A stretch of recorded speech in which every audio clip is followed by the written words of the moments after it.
Дүйнө жүзүндө мындайча айтканда жашыл энергетикага деп көп мүмкүнчүлүктөр болуп атат. Ошого көп көңүл бурулуп атат. Азыркы убакта биздин Министерство энергетика тарабынан да чоң жумуштар жасалып атат. Бүгүнкү күндө мисалы үчүн азыркы убакытка быйылкы жылга бир 100дөн 200 мегаваттка чейин ошол күн энергиясынан алынган энергияны ишке киргизебиз деп турабыз да. Азыр мына ошо марттын аягы менен апрелдин башы менен ошо иш баштаган атышат. Компания уже финансирование кылынган, жери бөлүп берилген. Биз тараптан техникалык шартка кагаздардын баары берилип, электр энергиясын ошо Министерство энергетика жана электрический станция акционердик компаниялар электр энергияны сатып алабыз деп милдеттемесин алдык.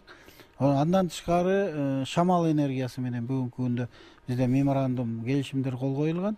Азыркы күндө ошол шамал энергиясын жана Ак Өлөң көл тарапта Ак Өлөң жеринде ошол испытательный өзүнүн мачталарын коюп, бүгүнкү күндө ошону изилдеп атышат да. Эми жакынкы арада Кудайым буйрса бир 2 жылдын ичинде биз ошол күн энергиясынан бир 1000 мегаваттка чейин кубаттуулук алабыз деген пландарыбыз бар.